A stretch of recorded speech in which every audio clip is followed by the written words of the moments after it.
inaitwa climax ya sherehe ya graduates wanatoka PP1 2025, 2026 watakuwa sasa primary. Watatoka primary wana graduate wanaenda primary 2026.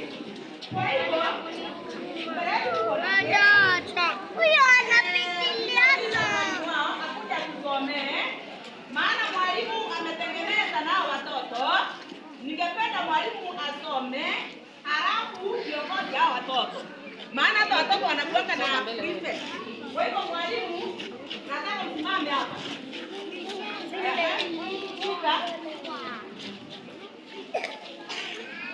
Ike kimeandikwa hivi.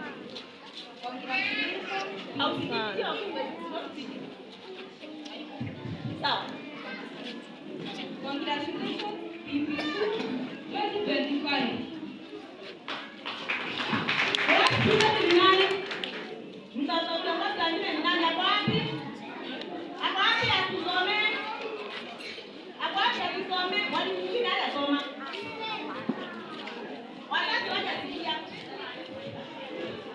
Hii keki ya PP2 imeandikwa congratulations PP2 2025. Bwana Yesu asifiwe. Wamesema imeandikwa congratulations PP2 2025. Bwana Yesu asifiwe. Sasa ile keki iko mbele yetu leo sio kama keki zingine za kawaida. Sio kama keki ya harusi, sio kama keki ya birthday. Keki ya leo ni keki ya masomo. Hebu semeni keki ya masomo.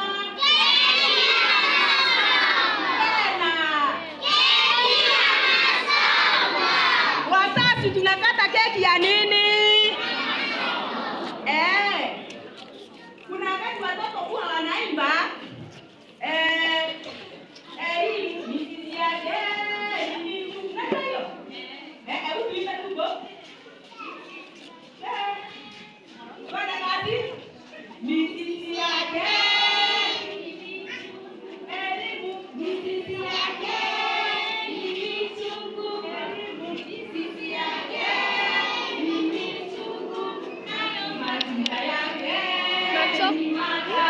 Bwana Yesu asifiwe.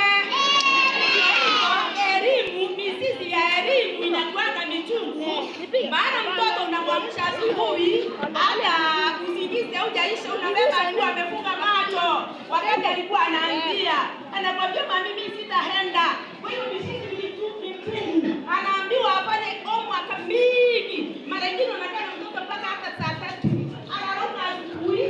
Kwa hivyo elimu mizizi yake ni michungu. Au wazazi kama sivyo? Sivyo? Haleluya. Mmetoka. Yaani mbele ya kidhomo engana. Kanateu. Mbele ya kidhomo engana. Ugekinyira kuona matunda engana, ukathangika, ugaithambecha, ukastruggle, lakini matunda yakegoja keki. Matunda ya elimu ni matamu kama hii keki tunaenda kukata saa hii. Na ukionja ni tamu sana kama matunda ya elimu. Na sasa tunataka kuikata. Walimu wawili? Shika sasa. Shika. Weka hiyo kata.